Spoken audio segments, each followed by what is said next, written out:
Hvað eigum við að gera við neyðarsjóðinn? Nú, ég í sumar að svara spurningum lesenda Vísis varðandi peninga og ein mjög góð spurning sem að barst núna á dögunum hljóðar þannig. Sæll, ég hef heyrt þig tala um að það sé gott að eiga neyðarsjóð.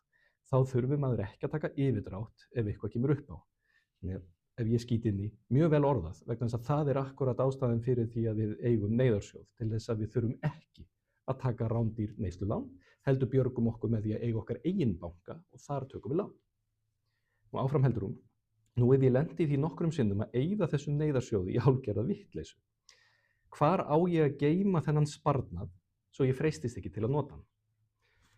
Þarna er verið að lýsa vandamáli þar sem að viðkomandi veit af mikilvægi neyðarsjóðsins, en neyðarsjóðurinn er ekki að fúnkera sem skyldi. Hann er ekki að gagnast henni sem neyðarsjóður vegna þess að hún, eins og hún segir, er að freistast til þess að eyða honum í einhverja hálfgerða vitleysu.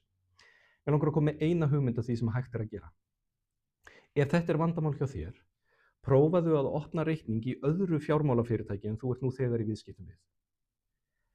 Settu peninginn þangað inn, neyðarsjóðinn, hversu háan sem þú vilt hafa hann, það er persónubundi hversu hár hann þarf að vera eða hversu mikill hann við viljum að hann sé.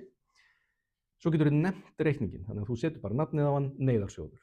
Þetta þarf að vera óbundinn og óverðtryggður reikningur. Þú vilt ekki binda peninga sem eiga að vera neyðarsjóður. Þú vilt ekki setja þá peninga í verðbréf. Vegna þess að til þess að þetta fúnkeri sem neyðarsjóður verðum við að geta gripið í hann þegar að við þurfum á hann að halda. Nú, þegar þú ert búinn að stofna þann reikning, þá skaltu henda appinu sem þú ert með í símanum frá þeim banka eða þeirri fjármálastofnun og þú skalt passa upp á það að það sé ekkert tengt við þennan reikning, ekkert greiðslukort, ekkert sem er í símanum þínum sé tengt við þetta. Þarna er komin armslengd eða þarna er hann komin aðeins lengra í burtu, getum við sagt.